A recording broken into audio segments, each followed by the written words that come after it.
Assalamu alaikum wa rahmatullahi wa barakatuh to some of you, and peace out to the rest of you. Hit the share button because the message is more important than the messenger. I'll tell y'all straight away, in all honesty, my people, the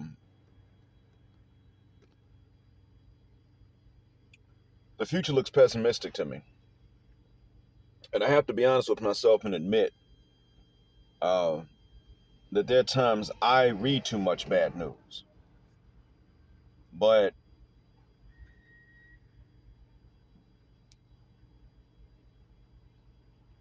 I'm not the only one.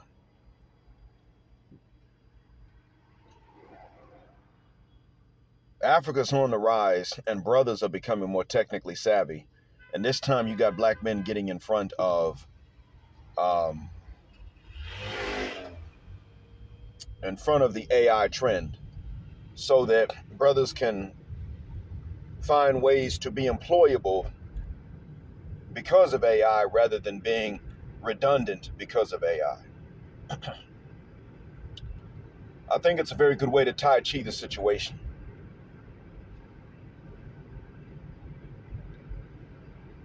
I wish I could, but I don't expect to find that time, even with my summers off.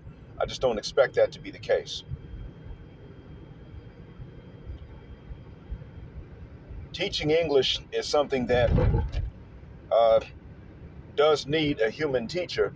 Improving English is something that a student can do with both the help of AI and a human teacher. The problem is that a lot of people don't realize this. Even a lot of students will not realize this at first. Many students do not fully understand how much they will need both a human teacher to guide them and AI to help make what they've learned a part of their normal repertoire in the target language. Because your man's over here is nuanced, and I understand nuance, and I have experience with nuance, I can see why that's the case.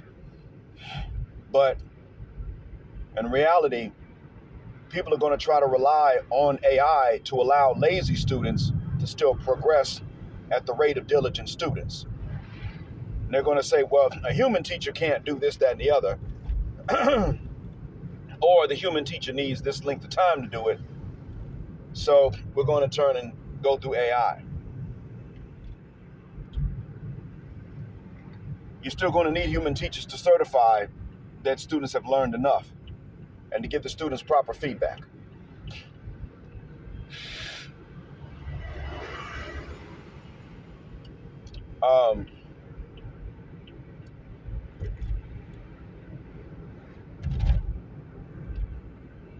I'll have to tell you guys that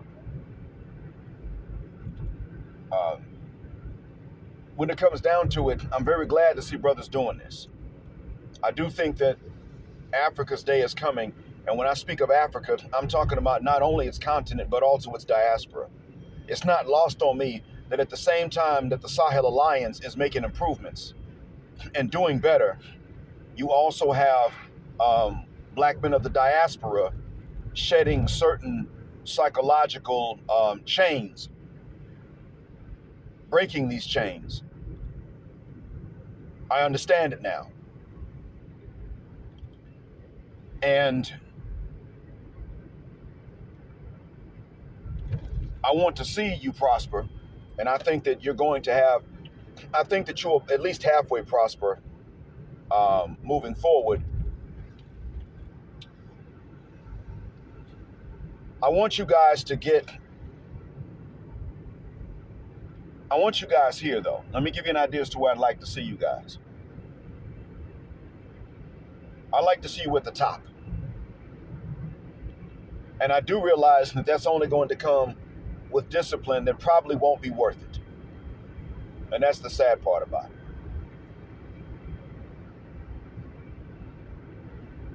Right now, International Passport has a few videos up that are new in which some black male passport travelers, some BMPTs, are talking about how women in Latin America and how even women in Asia, especially if they have moved to the UK, look down on black men, and how it's 50-50 when you're actually in some of their countries.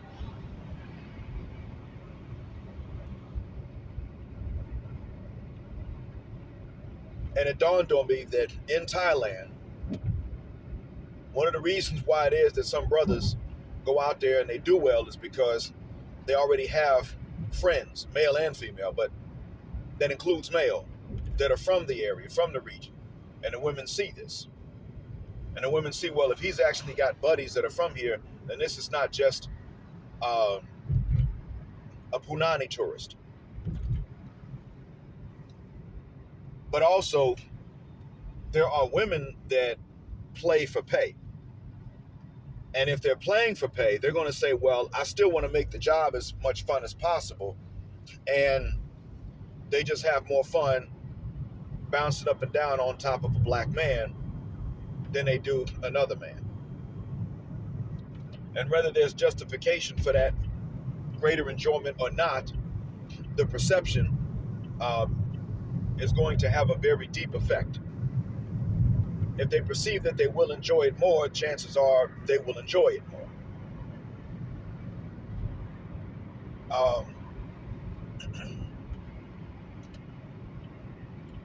And so this may be why you got brothers going into Pattaya, and what do they have to do?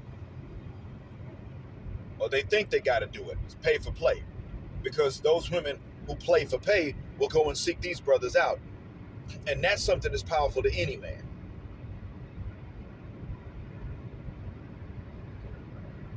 Amongst men in general, we have to understand women who seek men out have that advantage. They're going to have it. You would expect them to have that advantage. Why not?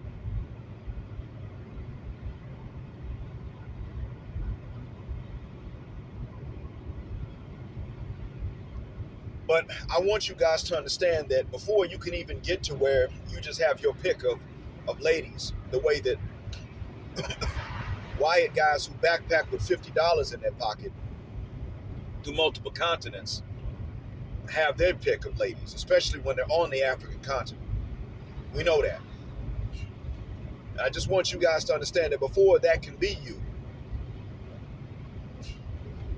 you're probably going to have to get ahead financially of everybody else. And you're making the moves now to do it. Both on the continent and in the diaspora. Now I got to tell you what this is going to mean for me, and I'm sorry about that. I'm a pessimist for certain reasons, and I can't help it. In order for me to not be pessimistic, I have to actually see things change. I don't see that. Not in my life. Or they're negative. I am afraid that one day this good gig I got is going to come to an end because either they will lay us off or they'll give us pay cuts. And I'm not going to have the time between now and then. I want this to be wrong. And I ask Allah to make me wrong in this. But my fear is that there will come a time where these will be the options offered. And once that happens, I will be looking and I will have to say, okay, you know what? It's over. And I'm not going to have time in between now and that point to become as, I don't know, fluent in AI, if that's the new thing now that's going to make people employable. I don't know if that's the case. So, because when I look at the time that I have, even time that I don't have to work, one thing I don't have is time to sit down and study and practice anything. That's time I do not have. I'm constantly interrupted. And even if it's not work, it's something. Constantly, I'm interrupted. And so I don't know how to get out there and get another skill that's going to make me employable and in demand with AI taking everything over. And they say that it's probably going to be about 10 years that 50% of the jobs will be made redundant. And I believe teaching is included in that. I don't think that it's going to be 10 years. And I don't think it's going to be 50%. I believe that the percentage of jobs will be higher and it will take 3. Because I've seen this happen before. Bad news that's announced usually is worse when it happens, and it's sooner. And it's worse in degree and sooner in time. It's quick. And good news doesn't even materialize. Certainly not as well as what people think. So, renewable energy was supposed to be far more developed and far more available by now, because they were talking about this stuff back in the 80s when I was a kid in 3rd and 4th grade. Guess what? The technologies are there, but it's not supported. And the advantages to the technology are outweighed by disadvantages previously not thought of. You got these big old wind farms, but the pollution and the cost involved in their maintenance per unit of energy output makes it not worth it.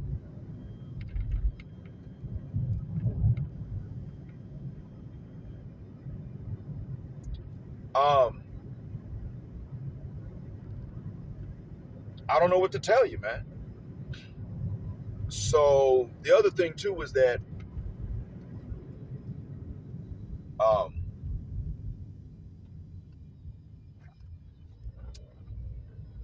I'm going to be left behind as Africa moves up and its diaspora. I do realize this, partially because of the skill set, but also as your dignity is enhanced abroad. And as that translates into more and more ladies seeking you out for marriage the way that they currently seek out the colonizer's grandson. If I even live long enough to see that, I'm not going to be involved in that. I will be old anyway, and I'm not going to be sought out. Once the African aesthetic is sought out, it's not going to include me. I'm not going to be sought out, and I can understand that. The aesthetic that's going to be sought out at that time is not going to be the Latin American typical mestizo aesthetic or the original American aesthetic, which is more like my phenotype.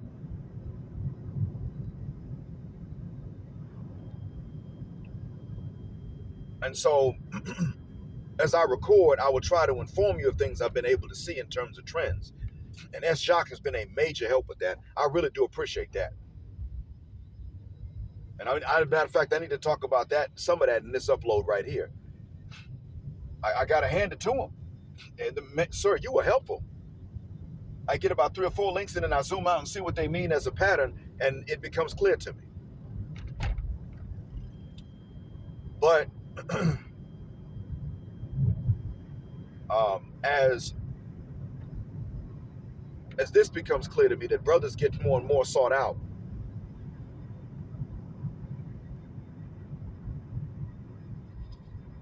I'm not going to be involved in that. And I'm married. I'm happily married for now.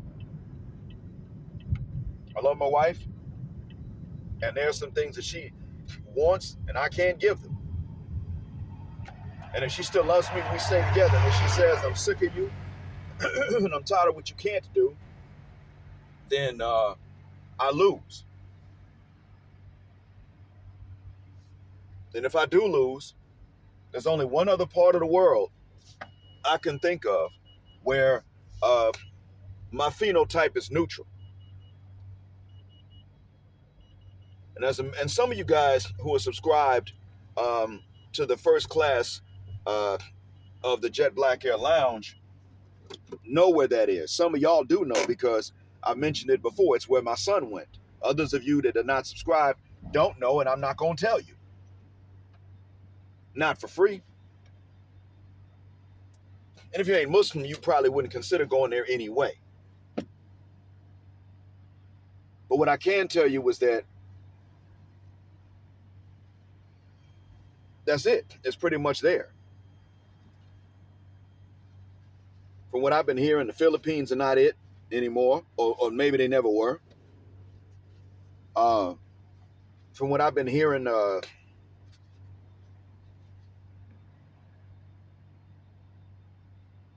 the nations of South Korea, China, and Japan, the parts of Asia to which we have traditionally looked up, even when we didn't like them and they didn't like us, are pretty much about to find a population crisis at their doorstep.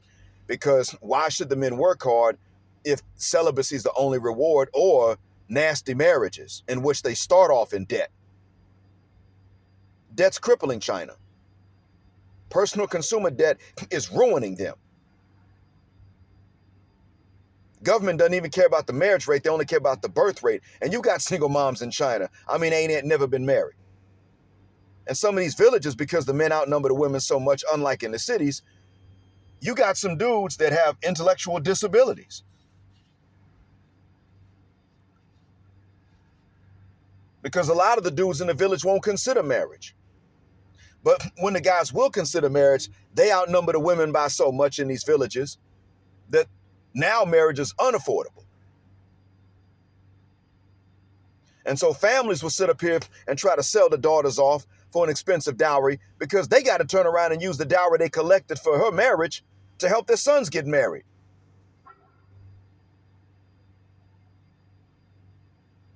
Can you imagine that? And we've been sitting up looking up to China, even when we didn't like them and they didn't like us. We've been sitting up looking up to Korea. But their men are sitting up and saying, we're simply resting now. We're just resting. Work hard for what? We've looked up to Japan.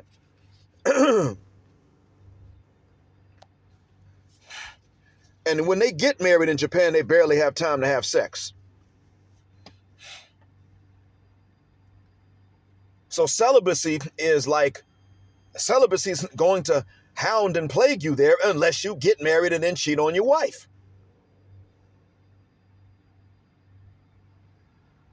Between hikikomori in Japan, laying flat in China, and just resting in South Korea, they're crumbling.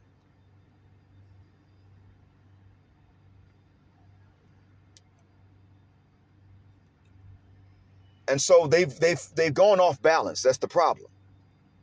They were too serious and too strict about everything in life that was difficult. And now they can't even have a population to maintain the one they got, because they're trying to find these perfect scenarios in which to raise the kids before they conceive them, and that's not going to happen. And meanwhile, I'm looking at life as it is and realizing that it's not even sustainable to have children, so why have any more? I feel like I owe my kids an apology for conceiving them, the ones I got now. Because I can't sit up and say, well, they can get married, and there are ways that they can get married, and there are mechanisms in place to help them marry suitable partners. I can't sit up and say that. The ones that are there, they don't know about them.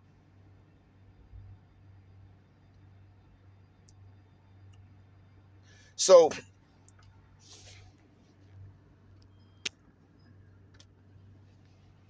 and I'll say this, the reason why you brothers are going to start moving up both on the continent and in the diaspora is largely because you're taking off of your brains the psychological change that sisters have maintained.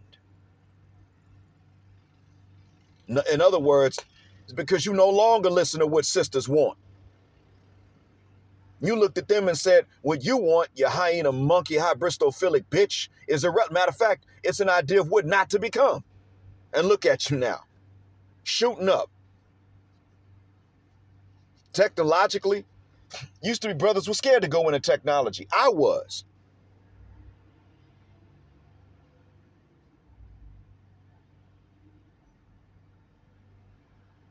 And now look, you guys are going into cybersecurity. You guys going into AI. Some of you are making cryptocurrencies.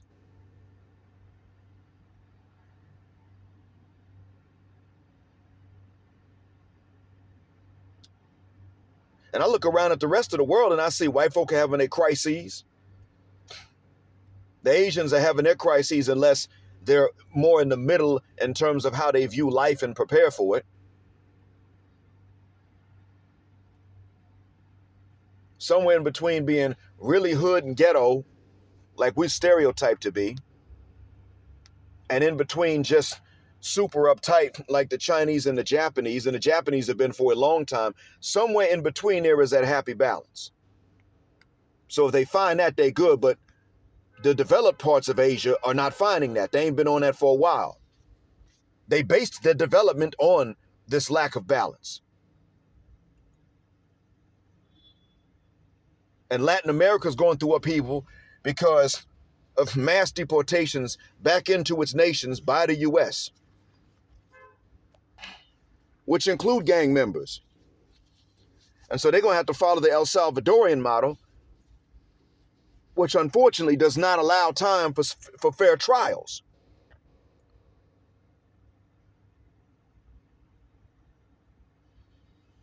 So I don't know what to tell them. And as this is happening, the Sahel Alliance is becoming exemplary to the rest of Africa of how to break financial and economic chains. And you in the diaspora, not just the United States, are beginning to start thinking more independently of what the sisters want. And as long as you don't get caught up in these diaspora wars that the sisters want, because they ain't gonna fight them, you're gonna move up. And you're gonna move free psychologically, and your butts are gonna follow. Your behinds will follow your minds. And so therefore, I see a positive future for you if you maintain this track and if you continue doing what I've been telling you to do, which is to reach the minds of these young brothers as much as you possibly can that are being raised by these single mothers. And you tell them exactly what the single moms don't want them to hear. Shout out to Average Man Unplugged. He featured that British single mom who was talking about de-pilling her red-pilled son. No, he handled that very well. Jerome said, look, if you don't want him to rely on those guys, because they're going to be wrong about some things, and Shahid Bolson was right about them being wrong sometimes. But if you don't want these guys, and if we don't want our young black boys to have to rely on the white manosphere, and if I don't want young black Muslim boys to have to rely on the pickup artist and the dating roaches and the game champions, then we got to get this information to them, because as Rome said to the mom, either you tell on women or he gonna have to find out from these guys you don't want him looking to whom you don't want him looking. And he was right about that. It's that either you tell or he's gonna have to get it from the manosphere. And the manosphere will give the right information as to what's going on, but they may mislead him as to which reaction is going to work best for him. The third option is that we black men, reach these boys, and I'm talking about black boys.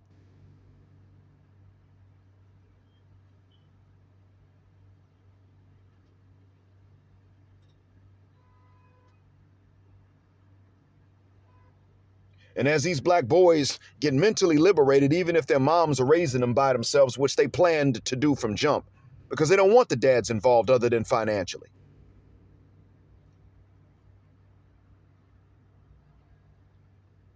And as they go down this path and raise these boys the way they want to be simps and to be cannon fodder and to be fuel and food and marks,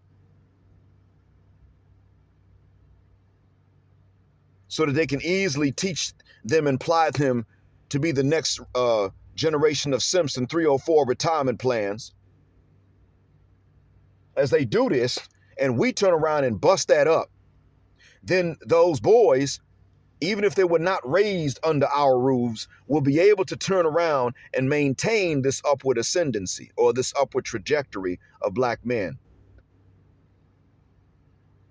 I want the race of men to move up and to move freely. With or without the approval of these other women chasing us down. I want us to have that.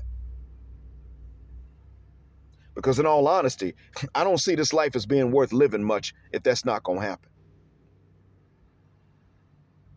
I'm worried about my future. I fight depression sometimes. And I only mention it because I want you guys to know that when you fight it, it ain't just you. If it was just me, then it wouldn't matter to you. Why would I mention it? It's not your problem. But because most of you in the audience are thinking black men, your intelligence is going to lead you to depression sometimes. You're going to see stupid people just walking around happy as a lark until something bad happens to them. And then you're going to look and say, well, wait a minute, this was easily detectable and preventable, dummy.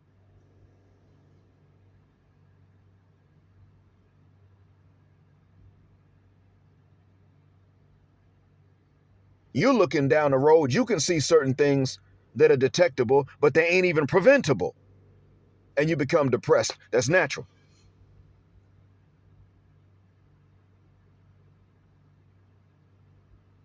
I see you going through it.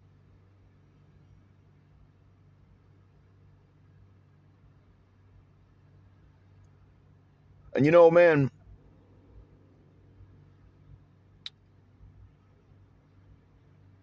we can have a reason to not be depressed if not only are you learning the skills that a lot of you are learning and sharing them with somebody else, but also reaching these boys and letting these boys know that they are being raised to be 403 retirement plans. And I said 403 for a reason. I want you guys to know that you're being raised, that I want you guys to tell these young brothers that they're being raised for that, so that they don't get shackled down by the same things. And the cycle doesn't start and they don't start off the cycle where we started. And when I say we, I mean dudes in my age group and older. I want them to be free from that. So yeah,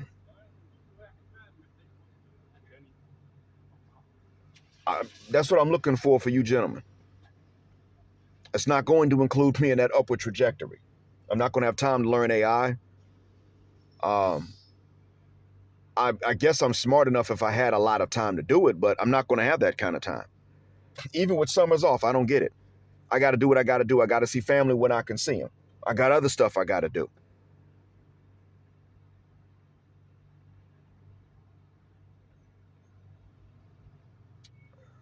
Um, the minute that job situation gets bad, I don't know what's next. I can't do this YouTube thing full time. Buy me a coffee either. I can't do that full time, and I can't get them monetized because I live here, and I can't get the code sent in, and they demonetized a lot of my stuff anyway.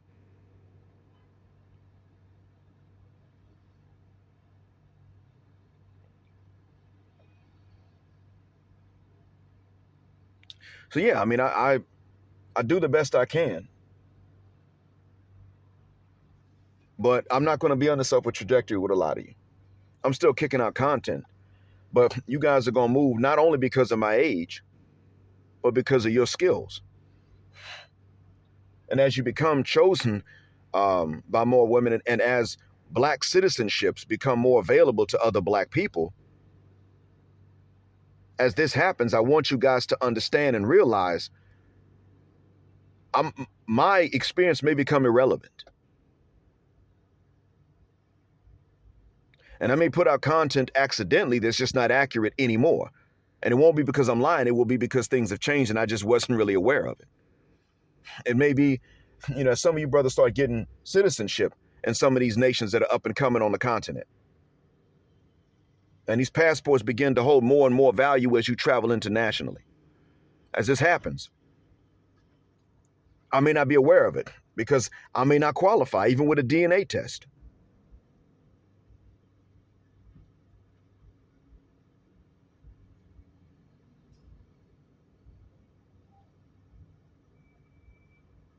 And so with that being said, I ask you in advance to forgive me if some years from now I say something and it's outdated and old. It's already happened with a few things because I don't know when they happened. Like when I gave Sneako credit, and I actually gave him credit where it was due, but you know what? I still gave him too much credit. Apparently, on this recent trip, in which he probably is still on which he probably is still in Saudi Arabia, someone asked him, "What about this N-word?" And he jokingly said, "If you got 2 or 3 or 4 wives, you're that N-word." And Uthman Farouk was sit up there giggling about it, kikiing and haw-hawing. Uthman, I know one of your friends out here. He's from the same place as you. Bro, what are you doing? What happens when he sees this? Because the friend of yours that I know does not tolerate notions of racial inequality. He's gotten past Sneako's level at that point.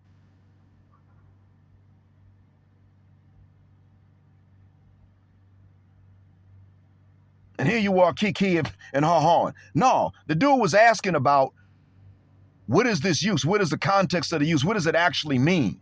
He knows the word. He's trying to figure out who uses it and when. When do you not use it? And you sit up there just, instead of saying, well, it actually is an insult. It's used loosely. A lot of us have a bad habit of saying it even when we don't mean any harm, but its meaning is harmful. Instead of saying that, you just sit up and make a silly joke about it. Now, if anybody has a full video of that conversation and it provides a context that I don't know about, feel free to send it to me. But shout out to Asad Allah, the Lion of God, for sending me the video that he did send. I got to go off what's open and obvious to me. I got to go off what I can see. And that's what I can see so far. So that video is now private. And if I don't find out anytime soon, anything in the full conversation that could shed a new light on this, that video is going to be deleted. And Uthman, you on my fit list too. Now, I'm not going to tell our mutual friend about this. I don't want to break his heart. And if, like I said, if there's something that I don't know about in context of the whole conversation, I'll listen. But in the meantime, and I've gotten sick and tired of you and these other da'is, just like Bilal of the features. I've gotten sick and tired of you and these other da'is with your BS and with your latent anti-blackness, even if you don't feel any hatred. Just your assumptions of black pathology and or white normality for that matter. No, the colonizer's the problem. But see, bringing that back to what we're talking about here, sometimes, gentlemen, sometimes even things that happened recently, but I don't know the chronology of events or the chronological order of events, I may get something wrong and I get updated. So if in the future I mention things that are no longer true at that time, feel free to let me know and update me, but please forgive me. It'll be because of information I did not have access to know unless you tell me. And that's why I thank As Jock, because I learned a lot through him. Shouts out to you, man. I mean that. Hope that what I said is a benefit. As always, thank you for listening. Black Hall, Black Mind, Blackout, Assalamu Alaikum, Black Heterosexual, Non-Select Male Power because they don't like it, Black Patriarchy until extinction or Judgment Day. Thank you for flying with us again here on Jet Black Air, where the phrase Jet Black is also a verb. Keep Jet Black with us till the wings and the wheels fall off. Gender justice forever.